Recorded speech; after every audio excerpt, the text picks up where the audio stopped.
സ്വാതന്ത്ര്യ സമരത്തിൽ ബ്രിട്ടീഷുകാർക്ക് മാപ്പെഴുതി കൊടുത്ത് ജയിൽ മോചിതനായ സവർക്കറെ ഫ്രഞ്ച് സന്ദർശനത്തിനിടെ അനുസ്മരിച്ചിരിക്കുകയാണ് പ്രധാനമന്ത്രി നരേന്ദ്രമോദി. ഫ്രഞ്ച് നഗരമായ മാൾസയിൽ എത്തിയപ്പോഴായിരുന്നു മോദി സവർക്കറെയും അദ്ദേഹത്തിന്റെ ധീരമായ പ്രവൃത്തിയെയും അനുസ്മരിച്ചത്.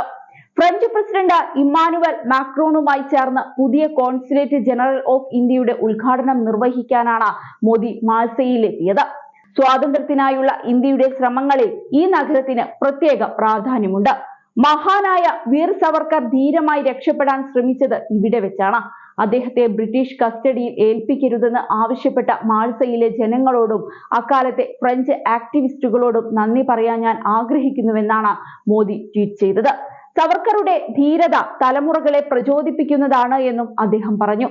ലോക മഹായുദ്ധങ്ങളിൽ വീരമൃത്യു വരിച്ച ഇന്ത്യൻ സൈനികരുടെ ത്യാഗത്തെ ആദരിക്കുന്നതിനായി നിർമ്മിച്ച മസാർഗൂസ് യുദ്ധ സെമിത്തേരിയിലും മോദി മാക്രോണിനൊപ്പം സന്ദർശിച്ചു. ഇന്ത്യയുടെ സ്വാതന്ത്ര്യ സമര ചരിത്രത്തിൽ ഇടം നേടിയ നഗരമാണ് ഫ്രാൻസിലെ മാൾസെ നഗരം. 1910 നാസിക് ഗൂഢാലോചന കേസുമായി ബന്ധപ്പെട്ട് സവർക്കർ ലണ്ടനിൽ അറസ്റ്റിലായിരുന്നു.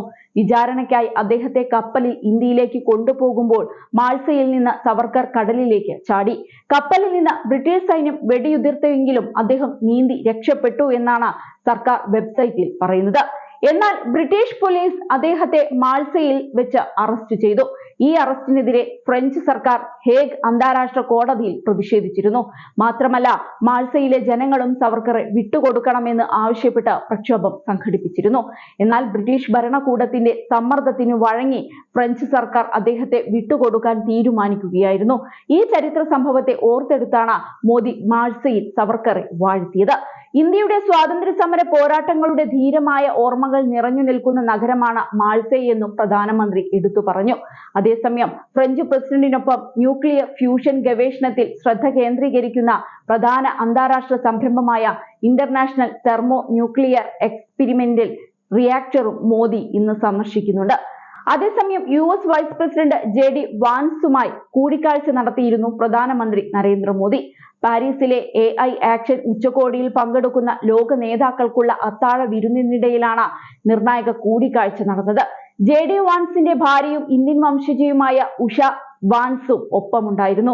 US സന്ദർശനത്തിന് ട്രംപ് ഭരണകൂടത്തിലെ അംഗവുമായുള്ള അദ്ദേഹത്തിന്റെ ആദ്യ ആശയവിനിമയം കൂടിയായിരുന്നു ഇത്. ഇതിനിടയിൽ ഫ്രാൻസിലെ പാരീസിൽ നടന്ന ആർട്ടിഫിഷ്യൽ ഇന്റലിജൻസ് ഉച്ചകോടിയിൽ ഇന്ത്യൻ പ്രധാനമന്ത്രി നരേന്ദ്രമോദിയുമായി കൂടിക്കാഴ്ച നടത്തിയിരുന്നു ഗൂഗിൾ CEO സുന്ദർ പിച്ചൈ. ഇന്ത്യയുടെ ഡിജിറ്റൽ പ്രവർത്തനം എന്ന വിഷയത്തിലൂന്നിയായിരുന്നു ഇരുവരുടെയും ചർച്ച. നിർമ്മിത ബുദ്ധിക്ക് ഇന്ത്യയിലേക്ക് കൊണ്ടുവരാൻ കഴിയുന്ന അതിശയകരമായ അവസരങ്ങളെക്കുറിച്ചും മാറ്റങ്ങളെക്കുറിച്ചും ഇന്ത്യൻ വംശജനായ സുന്ദർ പിച്ചൈ ചൂണ്ടിക്കാട്ടി. ആർട്ടിഫിഷ്യൽ ഇന്റലിജൻസിന് ഇന്ത്യയിൽ എന്തു മാറ്റം കൊണ്ടുവരാനാകുമെന്നും അതിനായി ഗൂഗിളിലും ഇന്ത്യക്കും എങ്ങനെ സഹകരിച്ച് പ്രവർത്തിക്കാമെന്നുമുള്ള കാഴ്ചപ്പാടുകൾ സുന്ദർ പിച്ചൈയും പ്രധാനമന്ത്രിയും പങ്കുവച്ചിരുന്നു.